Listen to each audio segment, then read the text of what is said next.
Hi friends, welcome to Priya's Passion of Cook. நம்ம இன்றைக்கி veg momos எப்படி செய்கிறதுன்னு பார்க்கலாம். ஒரு கப் மைதா எடுத்துக்கோங்க. நீங்கள் எப்பவும் சப்பாத்தி மாவு எப்படி பிசைவீங்களோ அந்த மாதிரி சாஃப்டாக பிசைஞ்சு எடுத்துக்கோங்க. 30 minutes ரெஸ்ட் கொடுத்துருங்க. அதுக்கிடையில் வெஜிடபிள்ஸை கட் பண்ணி வச்சுக்கோங்க. கேரட், கேப்சிகம், ஆனியன், கேபேஜ் நல்லா ஃபைனாக கட் பண்ணிக்கோங்க. ஒரு பேனில் ஆயில் விட்டுட்டு வெஜிடபிள்ஸ் போட்டுட்டு 1 teaspoon சோயா சாஸ் ஆட் பண்ணிக்கோங்க. Chilli sauce 1 teaspoon, pepper 1/2 teaspoon எடுத்துக்கோங்க. சால்ட் உங்கள் டேஸ்ட்டுக்கு ஏற்ற மாதிரி ஆட் பண்ணிக்கோங்க. ஒரு 5 minutes நல்லா சாட்டே பண்ணிக்கோங்க.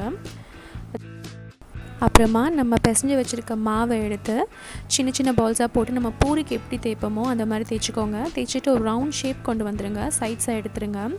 நம்ம சாட்டே பண்ணி இருக்க வெஜிடபிள்ஸில் நடுவில் வச்சு இந்த மாதிரி மடித்து அதை அழகாக மோமோஸ் ஷேப்புக்கு கொண்டு வாங்க. இந்த வீடியோ பார்த்திங்கன்னா உங்களுக்கே தெரியும். அது எட்ஜஸை வந்து மடித்து இந்த மாதிரி ஒரு நம்ம கொழுக்கட்டைக்கு செய்கிற மாதிரி இந்த மாதிரி இப்போ நம்ம செஞ்சு வச்சுருக்க இந்த மோமோஸ் எல்லாம் வந்து இட்லி ஸ்டீமரில் அந்த பிளேட்டில் வந்து அழகாக அரேஞ்ச் பண்ணி ஒரு 15 minutes அதை வேகட்டும்.